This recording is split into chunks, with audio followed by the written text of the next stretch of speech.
Court budget presentation. Lori, the floor is yours. Good afternoon. My name is Lori Nishik. I'm the clerk of the City Court here, Municipal Court, and I don't have a presentation to put up, so I'll just be talking through our updates from last year. So from a people perspective in our office, we have one elected judge. She serves a 4-year term. We have 2 alternate judges that can sit in on the bench when judge has to be gone for any reason. 3 full-time clerks. I'm one of them, the clerk of court. There's 2 others. Nicole Tallman has been with us nearly 5 years, and then Stacy Tinkle just started. She's been with us since February. So the types of cases that are presented in municipal court, we handle B misdemeanors and criminal infractions. So the misdemeanors are things like the driving under the influence, driving under suspension, their petty thefts, their disorderly conducts, things like that. Criminal infractions involve possession of alcohol, possession of marijuana, paraphernalia, those types of things. We also handle the traffic citations that are issued by Minot PD officers, the speeding tickets, stoplights, all of those things, and then also the parking violations that happen within the city. A project update from last year. There are 2 projects on our list that involve Tyler Technologies to help us get through those projects. One of them is a citation integration between the ticketing system that the officers use called Brazos and then the court system that we use called Odyssey. There is an integration that can happen there where the citations would automatically flow from the ticketing system into our system. What's currently happening is we, at the court, have to print off every citation that's issued, enter them into our system as a case, and then that paper gets thrown away. So if we could integrate that system, obviously it would save on supplies and it would save really a lot of time in our office to free us up to do other more efficient things. And again, that's on hold from Tyler. We've been on that list for quite some time to get that project going. It just, for one reason or another along the way, there's always been a delay. The second Tyler project we're looking at is online payments. Currently, we cannot accept an online payment to municipal court, and that too is a Tyler project.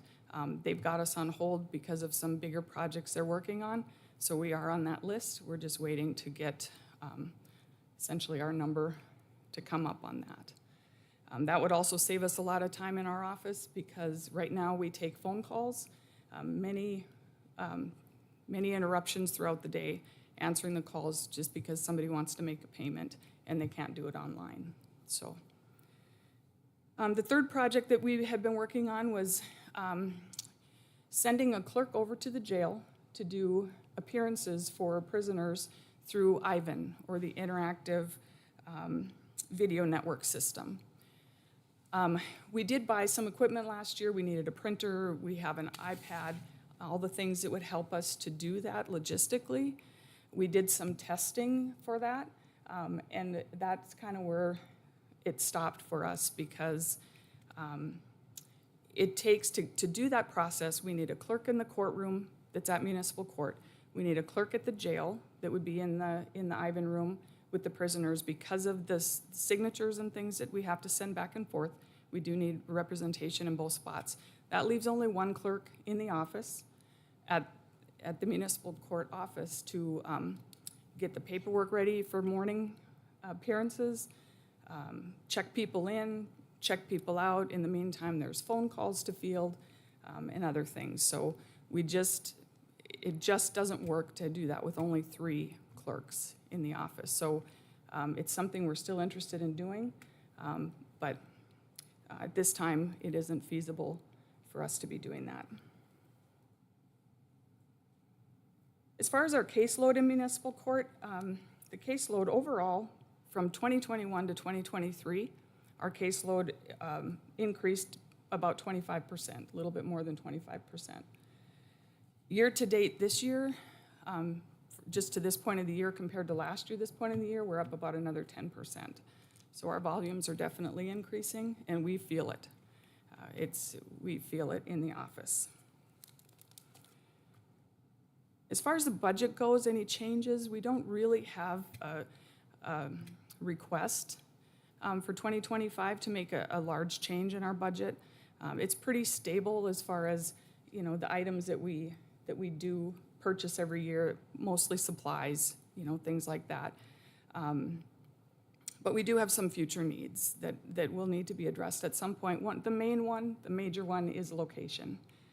We are growing out of our space. Our space is hard to find. That's our number one complaint that we get from patrons, people that come in or talk to us on the phone, is our location. You know, you're hard to find. Why are you here? This doesn't look like a court. We hear it all the time. We clerks there's 3 of us. We're working in a office space of less than 300 square feet. We don't have room right now to even get larger desks, which we need with our increased volume, to be able to spread out, to have, you know, additional equipment on our desks, maybe bigger monitors, that kind of thing. But we don't have the room to do that. And we definitely could use at least a part-time person in our office to help get us through that rush in the mornings for court. But again, I have no place to put another person in our current space. So objectives for 25, finalizing those pending projects. We hope at some point we can get over the finish line on those. Maintaining the judicial standards, you know, for judges, clerks, and courtroom. And then continue partnering with community agencies to provide support and services to the people that come through our court. Independence Inc. is typically in our office during court to help partner with people who need their help. Their assistance has made a big difference. And so we really try to make sure that anybody that comes in that needs help, that we can provide information on where they can get that help, where to go, who to talk to, those types of things. That's all I have prepared. Are there any questions? Any questions, Council? Paul? Thank you, Mr. Mayor. And maybe you can answer this one. Tyler Technologies, is that the same company that we went through with kind of our failed experiment? Is that, are we reading the tea leaves that we might be headed that same direction? Is that something that we need to cut bait and move a different direction? I would look to maybe whoever can answer that.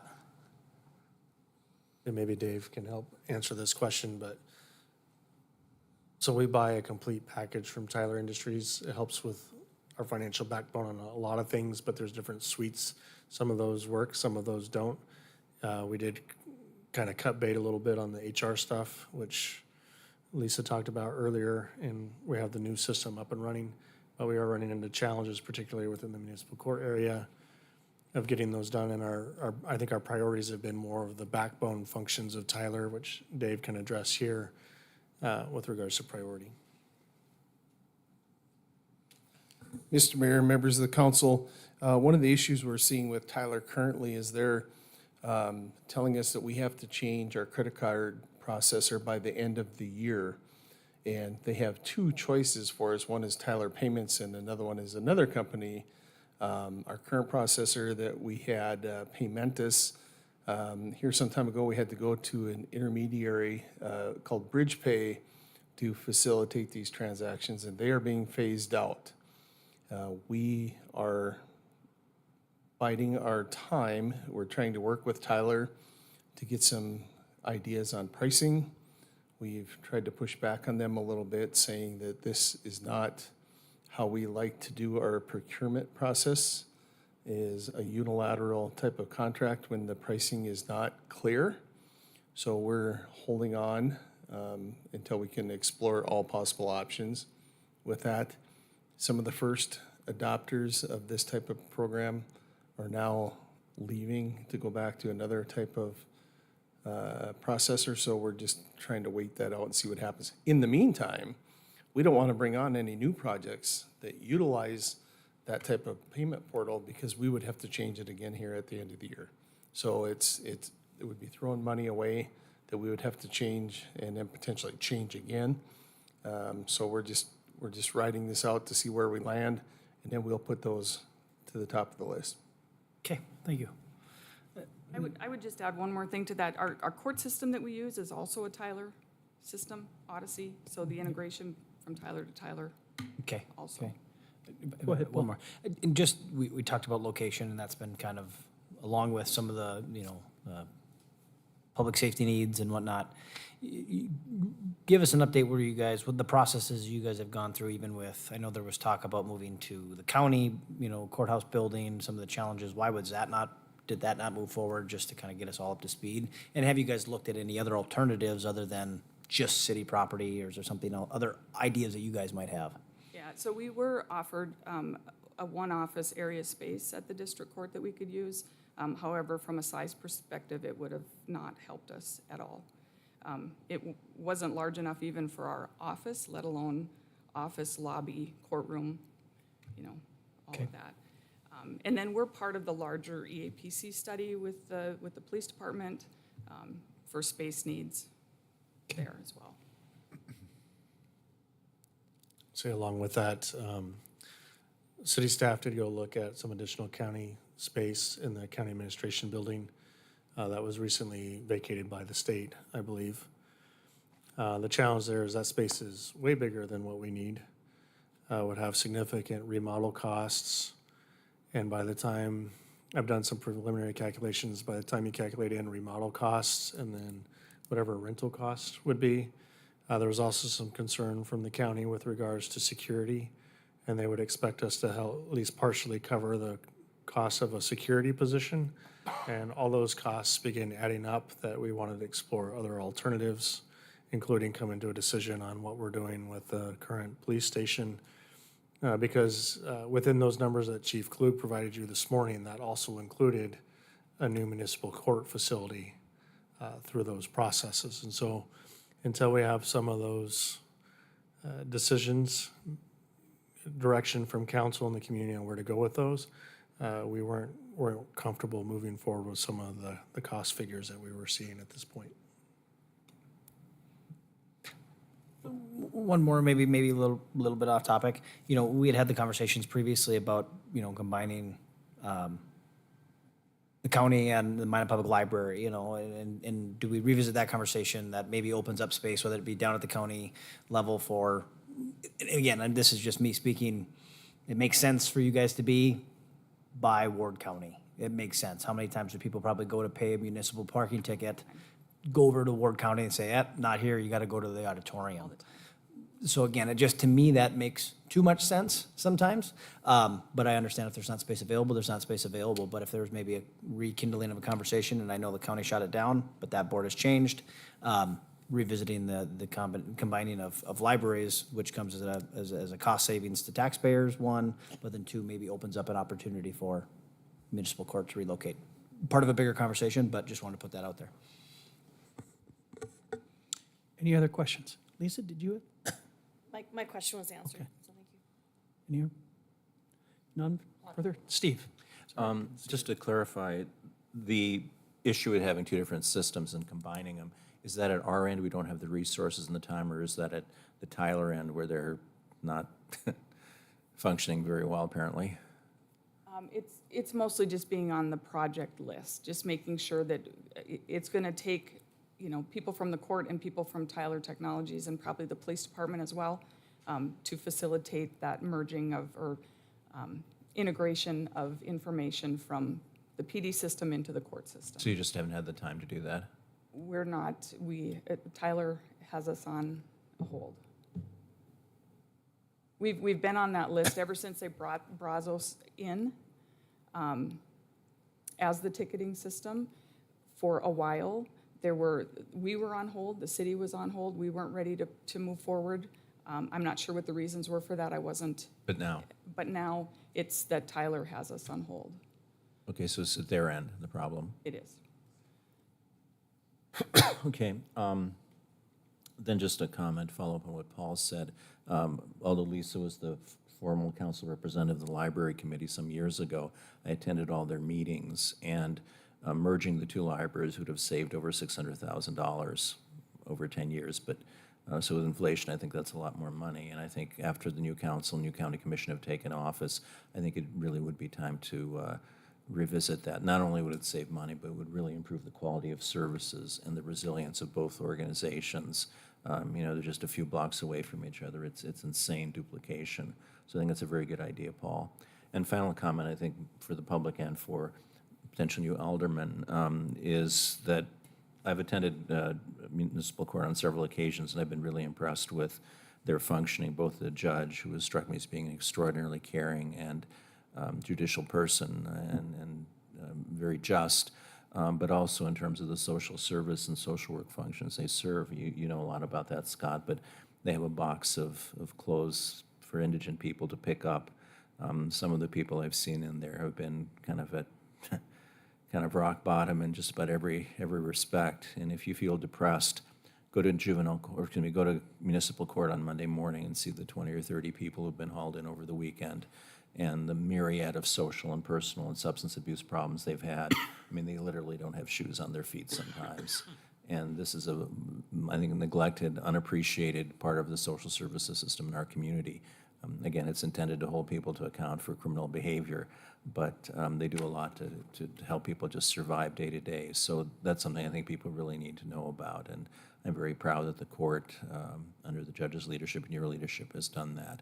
It's a very gracious, humanitarian kind of function they serve that I think is in no job description, but is very much needed by some of the less fortunate people in our community. So thank you. Thank you. It's very important to Judge be able to have those services available and to, you know, for us as well. I mean, we see the kind of struggles they have, even if it's just a very small piece of it in the amount of time we see them, but it's, some people, they're really struggling. Right. So we just want to help. And I should note, too, that when I first got on the council many years ago, I was really upset about the accounts receivable balance for the court. It seemed like it grew every month. And, you know, my thought at that point was that these are just deadbeats who don't want to fulfill their obligations. And I really favored very strongly lowering the hammer on them with increased awareness of what of what municipal court does and the kind of people who go there. My view on that has changed 180 degrees. I mean, certainly if people are able to pay, they have to pay. And I think it's good that we're using collection agencies. But so many of the people just are destitute in any fashion you can think of. No transportation, no supportive family, no job, no shoes sometimes. So I'm much more sympathetic than I was before and much more willing to tolerate that growing accounts receivable balance. There's no getting blood from a stone, and that's, I think, the situation a lot of these people are in. My heart really goes out to them. Like I say, when I go on Monday morning, if I was depressed before then, I feel so much better about my life. And I mean, to be honest with you, it's hard to sit there and not cry. I mean, how bad some people have it in our society. And with that, I would invite anybody that wants to come. The proceedings are public. You're welcome to come anytime, Monday through Thursday, starting at 9. It restores your faith in Thirty. justice. Yeah. Thank you. Lisa? Yeah, thank you. I feel like I do need to at least comment on the library situation since it's been brought up twice. The work of, or the proposal of merging the libraries came from the 2 library boards. Right. So that's where the conversation would start if those 2 library boards were interested in pursuing that again. And it was about a 6-month process of trying to work through it. And then the approval process came to the City of Minot and to Ward County. City of Minot did approve it unanimously, and Ward County denied it. So but that's the process. So anyway, just so anyone is, you know, everyone is aware of how that could happen if that's the step that they choose to take. Scott? So first off, Lori, thank you for the kind words about my employer, because we are definitely dedicated to trying to be part of the solution, and I appreciate that.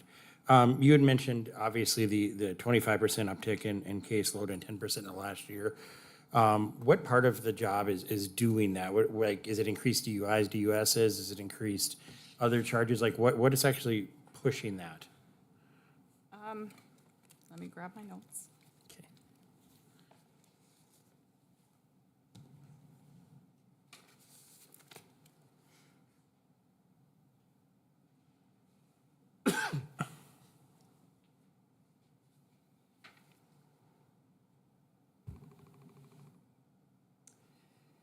If we just look, for instance, at 2023 over 2022, percent change for DUIs were up 33%. Driving under suspensions up 23%. Petty thefts were up 74%. Simple assaults up 50%, Animal cases, about 80%. Disorderly conduct's about 10%. Thank you. So obviously, there could be some awareness, not from municipal court, but more from crime awareness, crime prevention, and things like that to knock down some of this, hopefully, and be able to, I mean, I guess we can point out there's all that increase despite what we heard about this morning, which is a shortage in law enforcement officers within our regions, or within our cities. So the final thing I would say is that it's true, as Alderman Patagula said, that you go there and you see people that are struggling, but I also think it's important to realize too, that's oftentimes, I saw in numerous occasions where that's the turning point in people's lives.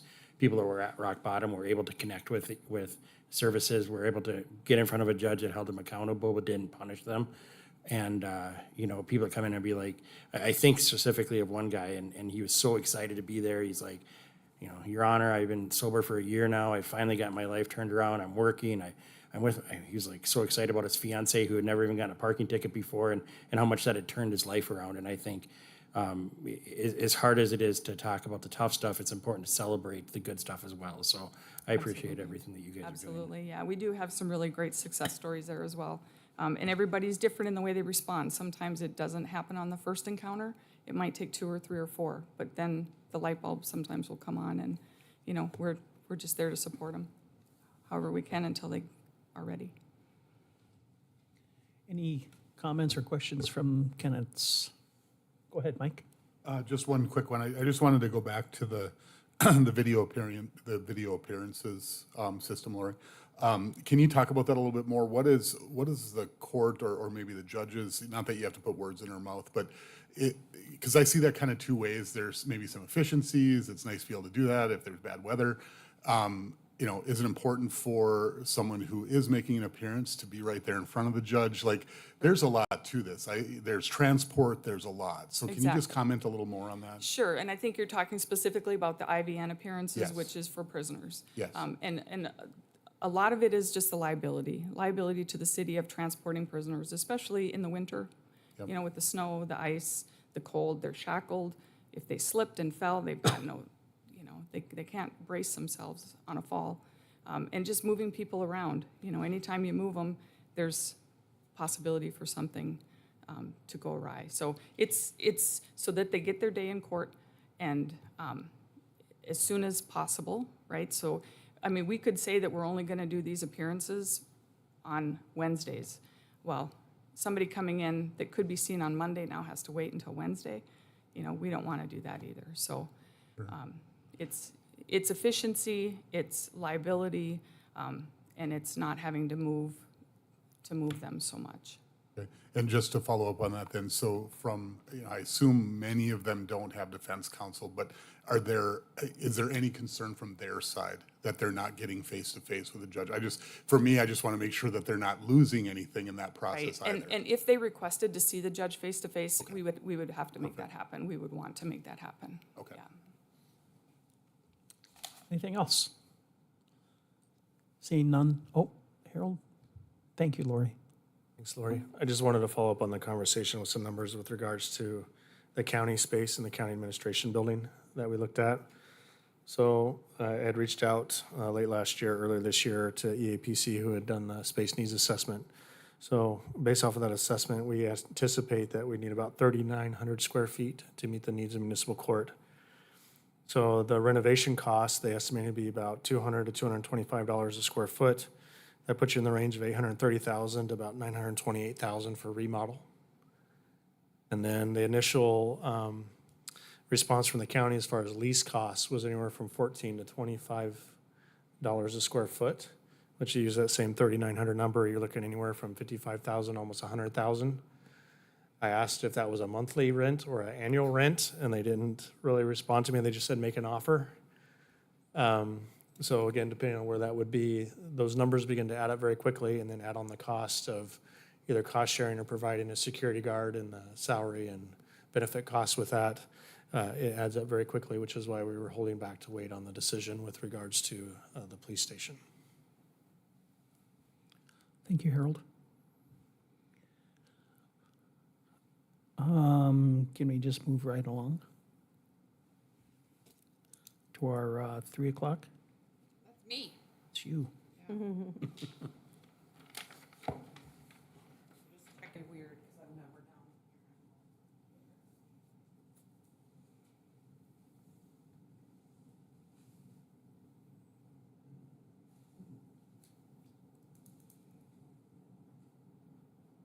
Hey, here we go. As most of you know, I am the city clerk for the city of Minot. I am under the city manager budget, so I don't have my own department. Anything that I put in the budget would be under the city manager budget. So I just kind of do a quick overview of the things that I need. But since I have a lot of you here, since somebody reminded me at lunch today, your candidate campaign disclosure forms are due this week. So if you could email me them, that would be great. So for my budget, when I started and took the job as city clerk from the finance department, part of my job description was that I get accredited through some sort of organization. Looking through organizations, I picked IIMC. IIMC is an annual membership of $225 a year. To obtain a CMC, which would be a municipal clerk accreditation, would require 2 years of good standing with the organization, IIMC. You have to have 60 points of education and 50 points of experience. North Dakota, unfortunately, does not have any accredited certification programs for IIMC. So in 2023, I attended the IIMC annual conference in Minneapolis. I was able to, in 5 days, get 16 educational credits. In 2024, it was in Calgary, Canada. I don't have a passport, so I chose to do virtual training, which is equally as great. It's just spread out throughout the whole year. They do usually about every other week on a Thursday or Friday, they'll do a 2-hour training. It gets you 1 educational credit. It runs about $60. Almost every quarter, there's like a small gap where it's maybe not every other week. So this year I budgeted $1,500 for training. I'm not quite sure if I'm gonna hit that full mark due to some of the week breaks that they have, but I hope to get 15 to 20 educational points for the year with that budget. In 2025, they do have another annual conference in St. Louis, Missouri. I am putting that into the budget this year. It would be an increase. The education and training alone, just for registration, would be $1,325. If you include travel, hotel per diem, flights, you're looking at about $2,110. If it's not feasible, since we are working on a zero balance budget, right? Is that what it's called? Yeah, we're working on that kind of a budget this year. I would go back to the virtual. I do feel that there is, like most people would say, a value in going to a conference. There's not many city clerks that you're gonna meet, but you put all of them together and it's a great way to network, a great way to learn.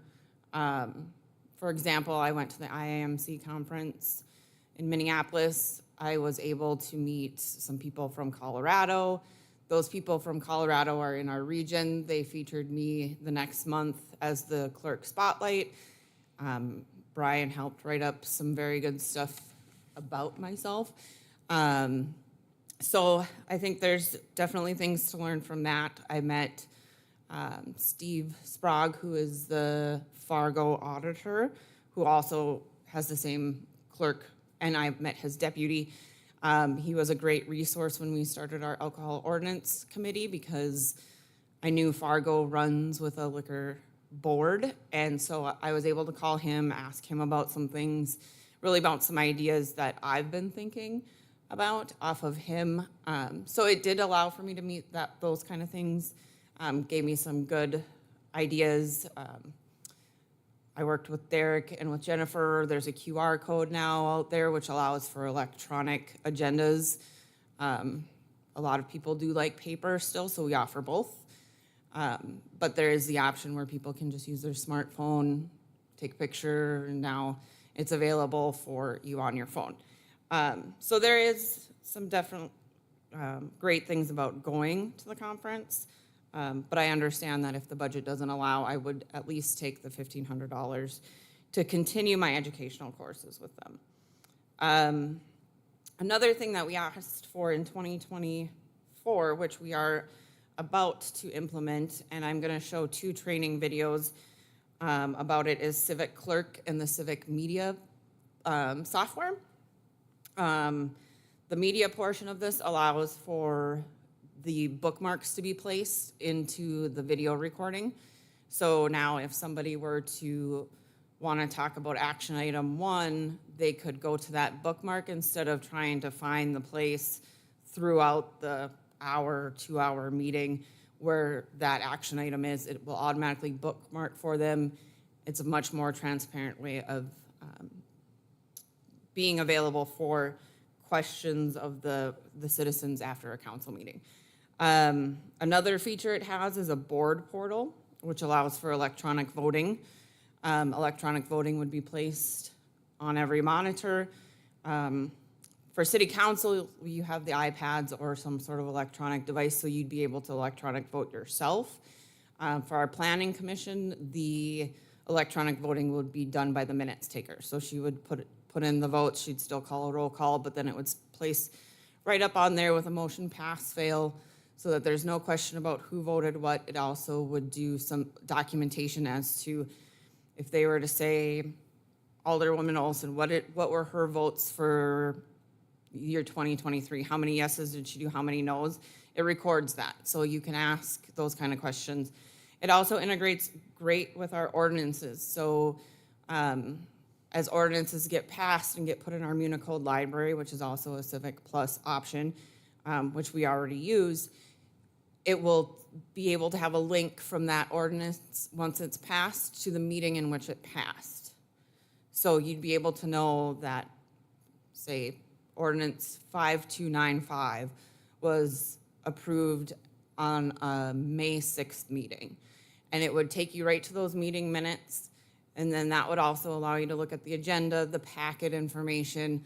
And since the bookmark happens with the media, you could go watch that snippet of that media portion for it too. So it allows a lot more transparency, and I'm not saying we weren't transparent before, it's just a more effective transparency. Other things that I budget for are publication of meeting minutes. That is a voted on measure. So as long as the measure still gets voted in, we will always need that publication data. We have gotten a little more efficient in that aspect, just because we have maybe made our minutes a little more tight-knit. It's basically all the regulations that you're required to have, and then we let you know that there's a video that you can go watch. So by doing that, and offering this new software, I feel that it will offer people more of a knowledge as to what's going on in the meetings with the minimum meeting minutes. Other things that I think we could try to budget for, like Steph said, digital is key. I helped her in trying to look for this 1989 agreement and could not find it.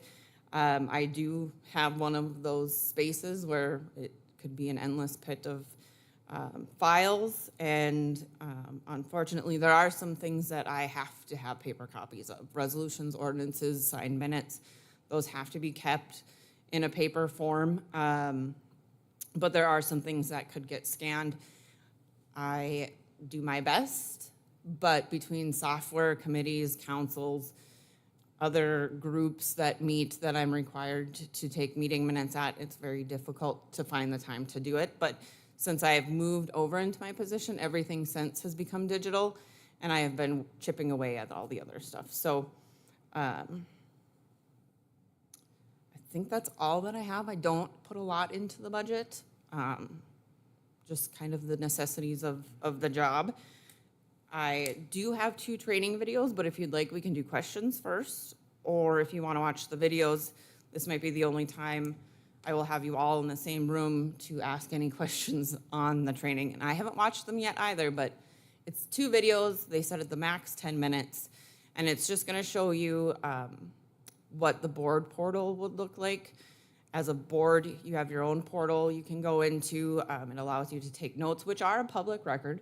Any note that is taken about city business, but it allows you to take notes as you're looking through your agenda. So you can take notes if you have questions for staff members that you want to ask in the public forum.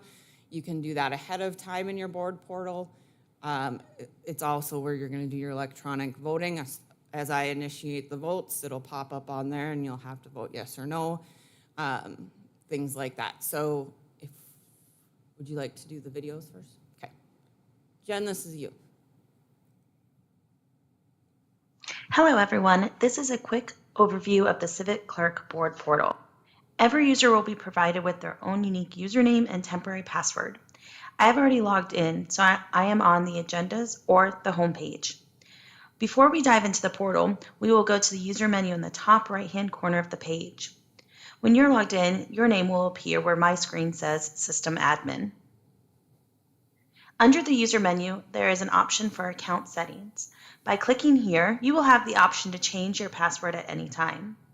Once we fill out the 3 fields, we can save our new password to secure our account. The next option on the user menu is Email Preferences. When this option is selected, we will be emailed when new agendas are published to the portal. We can get back to the Agendas page by clicking on the Agendas tab at the bottom of the page.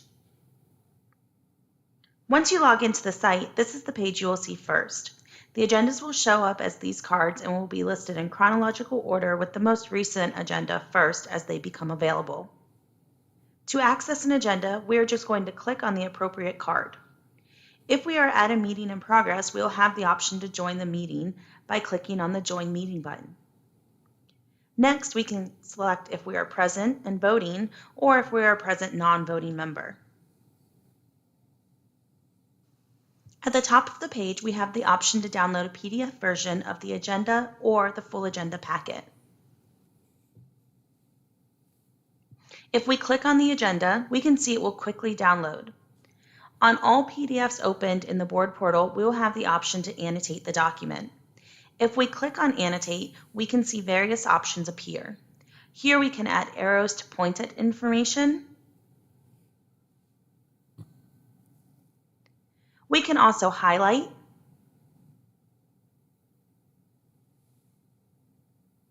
or add text boxes.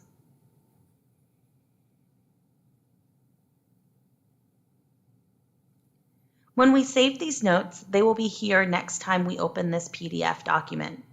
My annotations are only saved to my account, so only I can see them. I'm going to exit out of this agenda so we can see other features available to us. Back on our agenda page, we can see all of the sections and items on the agenda for this meeting. We can find out more information about an item on the agenda by clicking on the name of the item. Once on the item page, we can see some basic information about the item at the top of the page, such as who created it, the department, and the recommended action. We also see an attachment list. If we were to click on any one of these attachments, they will open in the PDF annotator just like when we open the agenda. We can see if there are any speakers listed on the right. At the bottom of the page, we have a notes field. Here we can add any private notes. This field is helpful to add any comments or questions that you have regarding an item. If we add a quick note, we will see this page auto-saves as we add content, so no need to find and click Save. At any point, we can go back to the agenda by clicking on the Agenda Details button at the top. Another function available on this page is the flyout menu. By clicking on the 3 dots next to any section or item, we can see there are a few options for this item.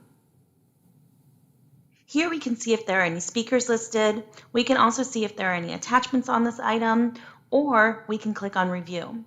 By clicking on this option, we'll be brought back to the item details page.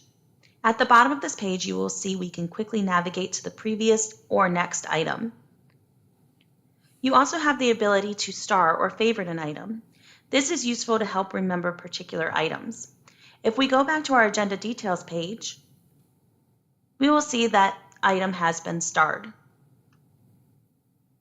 If you do enter notes, you will have quick access to all of these notes by clicking on the Notes tab at the bottom of the page. We will then click on the agenda card to see all of the notes for that particular meeting. You can then click on the note to quickly jump to that item details page. That is all we have to cover in this video. If you have any questions, please reach out to one of your administrators for further assistance.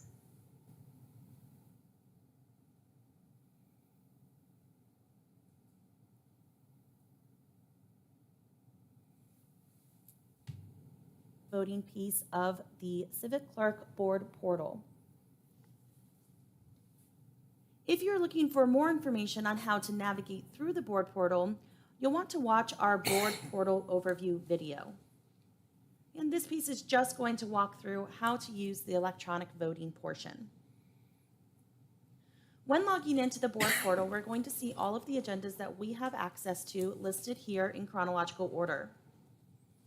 You do have the option to filter these down by clicking on the filter option in the top left corner, where you can search by meeting name, or you can filter down and search by a date range. So you just pick your from and to dates from the calendars provided, where you would then apply and search for that date frame or date range. Here we can see the meeting that we are going to join today, and that's indicated by this join meeting. By selecting the join meeting, it's going to give us a few different roll call options. Because we are using the electronic voting piece today, we're going to want to make sure that we list ourselves as present and voting, and we're going to save that option. Here we can continue to navigate through the board portal where we can view the agenda or packet or individual meeting files. No matter where you're at in the board portal, when a vote is initiated on an item, you will receive the Vote for Current Item pop-up. Here we're going to see the item name, followed by the motion, and then our different vote options. We'll select how we're voting, and then save that result. This is going to be recorded onto the clerk's end in the Minutes module, where if using display pages, they would then be able to display those results within your chambers, whether that be on monitors or a projection screen. Those are the steps taken for recording your vote within the board portal. Again, if you need additional information on how to navigate through this portal, please watch the board portal overview video. Thanks.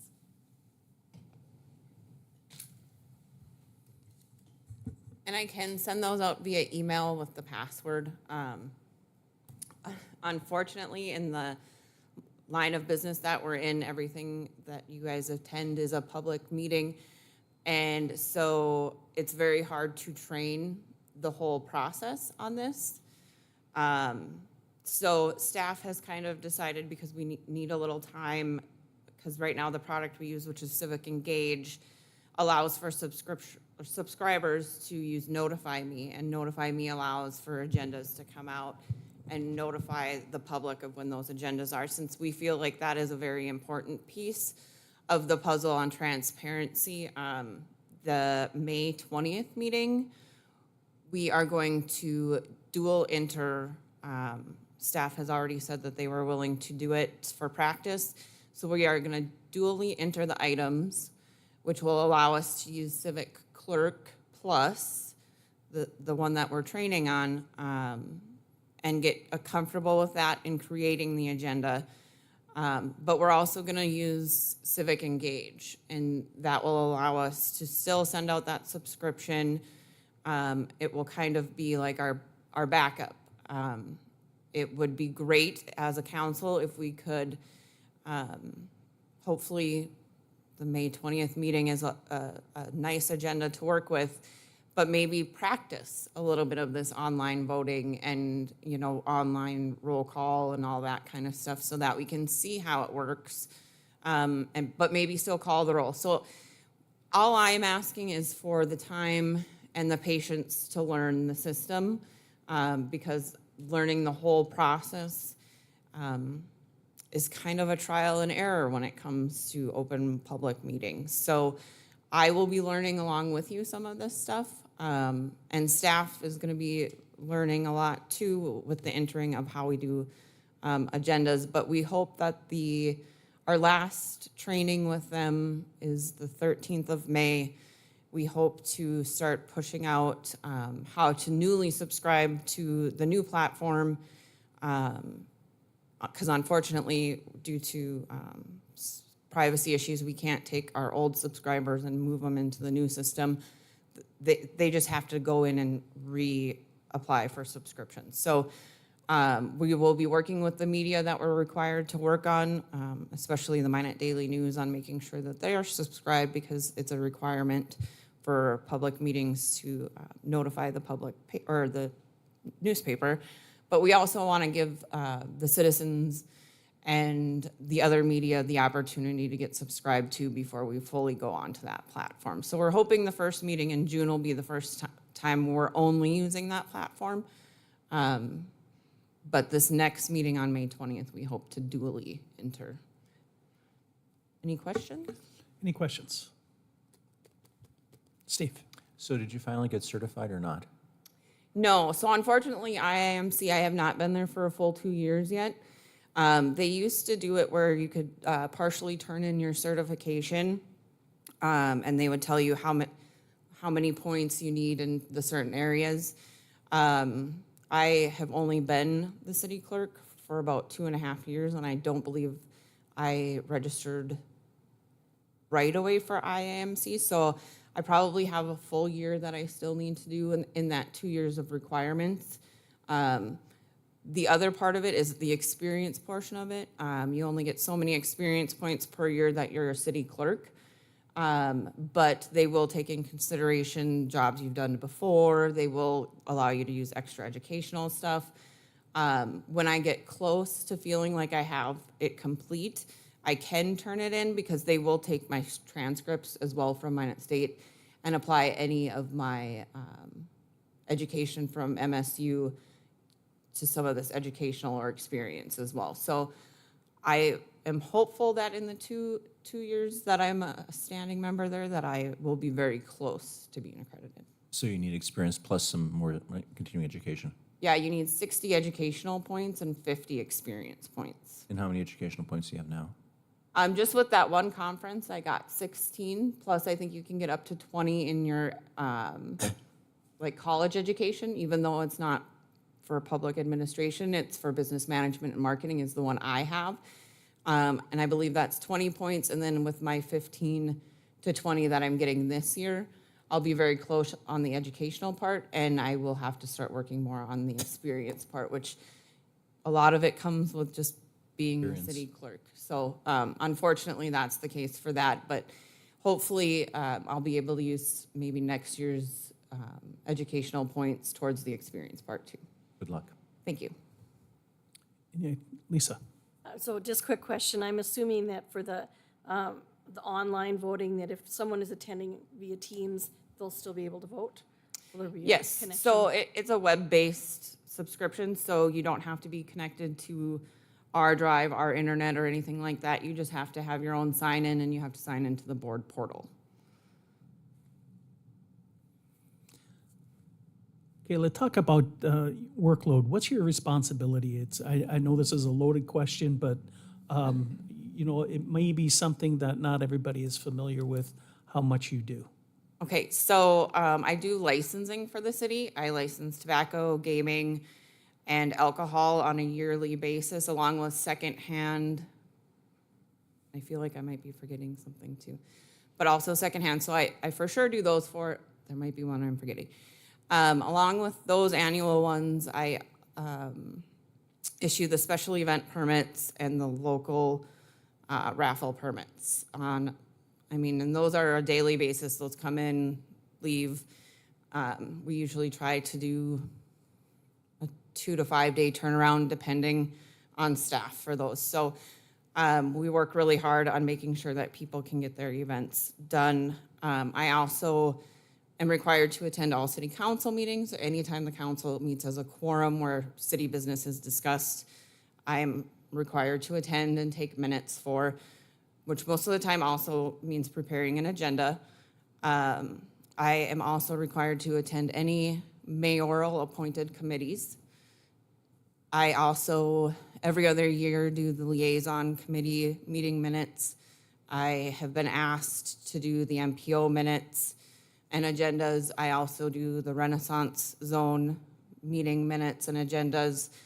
I do a lot of research and work with our alcohol ordinance committee right now. I usually participate in any conversations when it comes to any violations on the alcohol ordinance, because a big process is the notifying and certifying of any public hearings for those. I keep all the resolutions and ordinances. I make sure all those get sent, and as they get approved, I work closely with every department, just on a records keeping basis with contracts. Anytime a contract goes through council or the mayor's authorized to sign, I keep a record of it. So I have probably a little notebook, 4 pages long, about all the ones that have come to me, all the ones I haven't received yet, so that I can keep track of what I still need a copy of that we've approved at council. And that's just a small portion of it. I've worked with the engineering department for the last probably 6 or 7 months on CityWorks. This is the first year that I use CityWorks for alcohol, but I entered every one of the alcohol license holders into the system, so that next year it's an easy renewal for them, but that was all work on my end. We did get the special event permits up in the system. We're working on gaming and local permits. I work really closely with the state because the local permits come to me first, but the end-all approval is with the state. So I work really closely with them. I'm on the phone with Nikki probably once a week, just kind of making sure we're up to date. We also got tobacco in the system now, so we can issue tobacco in that. I work closely with departments on changing of ordinances that affect the application process. And that's just what comes off the top of my head. But it's basically anything the city council, city manager, or anyone directs me to do, I try to fit in. How much time do you spend on freedom of information requests? Oh, open records. Yeah, I forgot about that one. But yes, I do spend quite a bit of time on there. And it's an annual check-in. I am one of the administrators for Next Request, along with Tricia Guthrie, who's in the PD, who handles all the PD open requests. I am responsible for making sure that we as a whole are answering in a timely and effective manner. It was very reiterated to me that it's not weeks, it's days they want responses. And yes, staff time has to allow for it, but we have to communicate. We have to keep the open communication so that we're not in violation.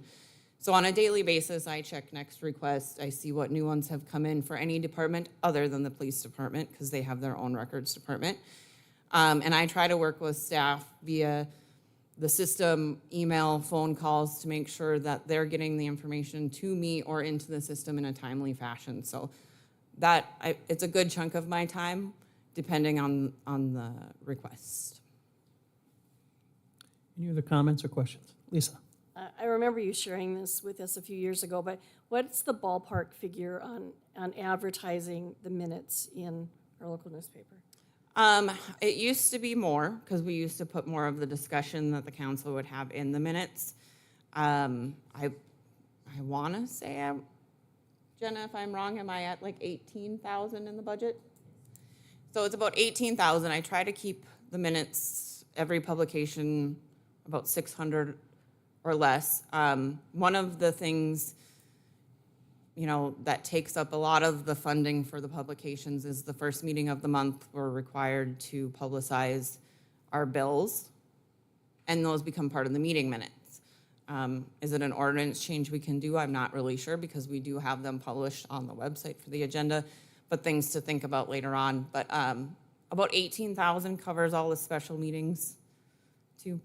Thank you. Anything else, council or candidates? Thank you, Kayla. Thank you.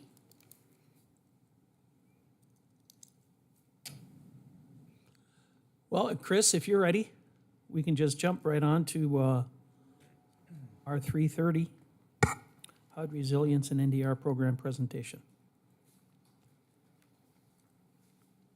Mayor Ross, members of the council and candidates, my name is Chris Plank. I'm the administrator for the National Disaster Resilience Program with the city.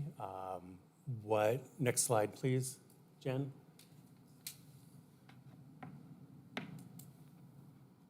Oh, you have a clicker up there too, Oh, wait. Chris? And if you point it at the star, it should work. I don't know, maybe it's We'll do not that. working. So a little overview of the NDR department. Currently, we are under the city manager's department. However, our budget is a little different. We don't actually use city budget funds. We're allowed to take from our previous grants, allocation 1, our CDBG disaster recovery, and our National Disaster Resilience Plan. We're allowed to take 5% to cover administrative costs.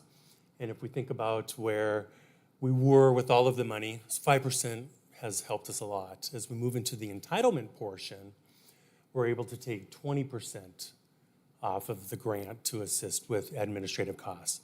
And what is administrative costs? Salaries, admin fees, whether it's publishing in the newspaper for our notices, whether it's consulting fees with CDM Smith or John Warcup, who handles our eminent domain cases. So quite a variety of things that we can use, as well as traveling. I'll get into that in the next slide, but some staff salaries that are taken out is myself, my federal compliance officer, and we do fund one of the accountant positions. And then staff, as they go through, if they've worked on any NDR projects or assisted, they bill that time to the project, so they get paid accordingly with that. So what do we do in the past and the future? So in 2023, I'm fairly new. And when we talk in baby terms, I'm only 13 months into my position. So I'm fairly new. I'm learning every day. My federal compliance officer has 7 months under his belt. However, I've been very lucky to have members of the finance department to support us. The gals in that department are knowledgeable. They've been working with the DR and the NDR longer than I have, so they've been a great source of reference for me. We also have HUD training. Did three monitors in I think my first 6 months starting here. HUD monitored us 3 times. Came out unscathed, and we worked through those. We worked through some acquisitions, some auctions, and some demolition projects, as well as in 2023 we did receive notification that we are an entitlement community now. Hopefully this week, we'll find out what our allocation will be. Typically, the allocations are done in October. However, with the challenges of the government this year, those numbers aren't going to be released till this week. So I do have my consultant here this week. She'll be doing a small presentation tonight to help us with that entitlement process. So in 2024, as most of you know, we did terminate the subrecipient contract with Project B. So my department is running the construction project as well as managing the efforts of that. We are in the process of developing an RFP to find someone to manage that facility. Myself and Anthony Barrett, my federal compliance officer, were lucky enough to go to the National Community Development Legislative Conference in January, where we were able to meet with Senator Hoeven and Senator Kramer's office. Thank them for their support of the CDBG program, as well as provide them with updates as to what we're doing within the community with the funds that they're providing. The National Community Development Organization membership, there's about 380 communities throughout the US that are members of this organization who perform the same job duties that I do. So it's nice to have that resource to reach out and say, hey, someone asked about this question. How did your community do it? Is this even a feasible project? So getting those resources, even from Fargo and Bismarck, we're able to have those, that networking to find out what they're doing in their communities, and can we mimic that in Minot? We'll get our allocation for our entitlement. We're in the process of doing the consolidated and action plan development for the next 5 years for the city. And we do have 3 major projects completed, and we'll go over those in a second. For 25, we're gonna be doing action plans every year from here on out. We do have affordable periods for monitoring that my compliance officer has to do. As well as we would like to attend the legislative conference again in Washington, D.C. They do have one in June as well. However, that is not in the legislative process, so I feel we get more out of the legislative process than we would going to 2 a year. So, but they do offer 2 a year. We have auction and some demolition projects coming up. We have to get our action plan and consolidated plan approved by HUD. And we have some closeout processes that we have to do on some projects that we've completed by 2029 is when that grant is done. Acquisitions, and then working on the management of the Broadway Circle project. So just a couple projects. So Broadway Circle, people may know about. 6.1 million was allocated from federal grants along with some city reserves. We do have 3 buildings. There's a commercial space in Building A, and that is in the upper right-hand corner. That's where the Lord's Cupboard Oshi Ramen. So that generates program income every month for the city or for whoever will be managing that project. Then we have the Family Homeless Shelter, which is the gem of the jewel for HUD. This will allow any individual male over the age of 13 to stay with the family if there's an emergency homeless. So that's a big thing for us. And then there will be a 17-unit low to moderate housing complex. 51% of those, or 9 units, have to be LMI, and the other 8 can be the regular market value. Or you can have all 17 LMI. But at least 51% have to be LMI. The construction date on this is 10/24. And then there's the 20-year affordability period that every quarter we have to have statistics showing that at least 51% of the property or the apartments are being rented by LMI individuals. I know Alderman Olson, this is a one that you are really proud of, the Center for Technical Excellence. Dakota College Botno, we've partnered with them under the urgent need objective. They received $3.4 million in NDR funds. Construction was completed at the end of March.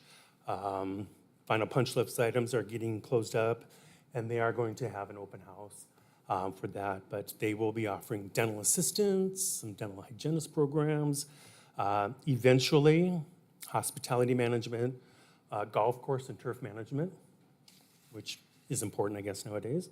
Information technology, and dealer parts and supply chain management, which I think would be very interesting to see how that would come out. And then Milton Young, Minot Housing Authority, the Milton Young Towers, under the low to moderate national objective. They received up to $5 million in NDR funds they completed construction at the beginning of March. They renovated or converted apartments either from a 1-bedroom to a 2-bedroom, or just renovated the whole one-bedroom apartment itself. They upgraded the fire protection system to the building. They renovated the hallways, restrooms, and common areas. And they too have a 20-year affordability period. And Tom will be here tonight at council to do a short presentation on Milton Young Towers.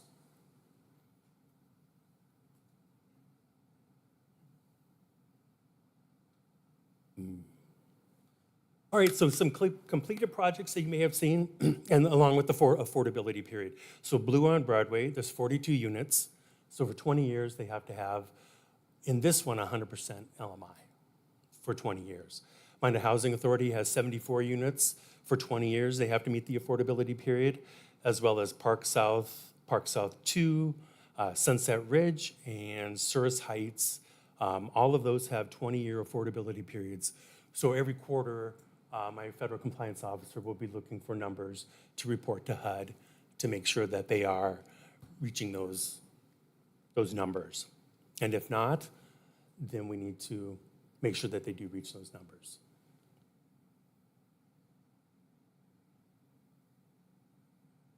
So moving forward, one of the things with the survey that came out wasn't directly pointed towards the NDR department, but just the lack of affordable housing. So we need to educate individuals on affordable housing. We have the projects that we've already completed, letting them know that the efforts are there. I think educating the community on the entitlement process, letting them know what activities are eligible, what activities aren't eligible, so that they can have a hand in the process as well.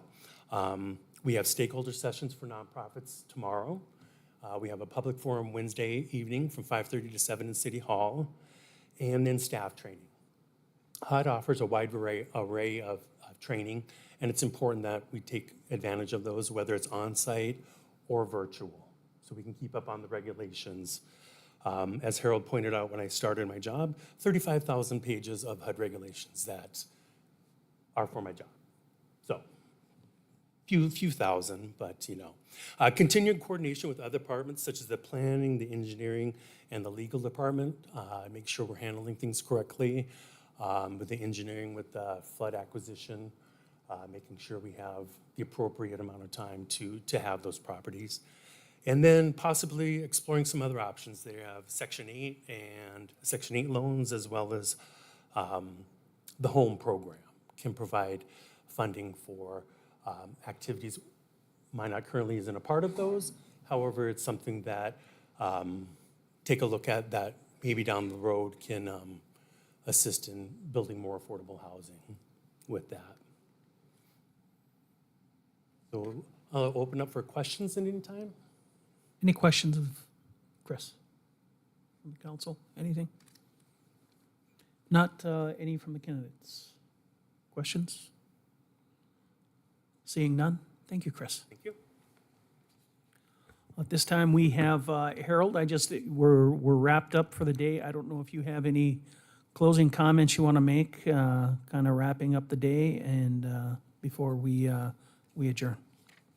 No, nothing much. Thank you for your time and attention today. Again, it was a little bit of an anomaly that we had space in between today. We're not used to having the set schedule. Usually we have more of a flow that we can adjust, but we're typically not ahead of schedule, and I don't think that'll be the case tomorrow. But anyway, we look forward to visiting with you tomorrow as well. Again, this evening, an important piece of the budget process is the capital improvement plan, which the council will be discussing and potentially finalizing this evening.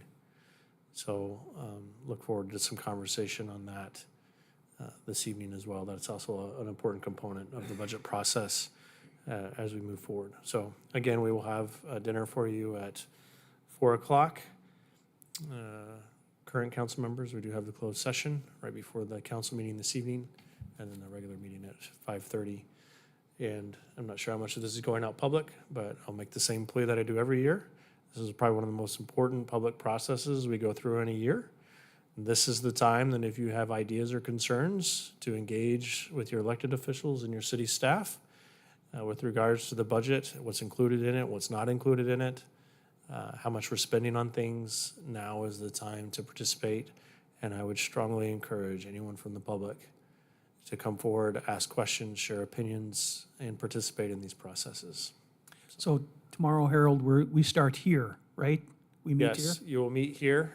We will begin with a presentation from Public Works in this room, and then we will go out for a tour, and then we'll end back here and finish up the day with the other presentations here at this facility. Thank you. Gail? I do believe that tomorrow we will end up going to the airport and the library, correct? We'll have a bus here for that? Yes, we'll provide all the transportation needed for tomorrow, yeah. Thank you, Harold. If there's nothing further, we stand in recess.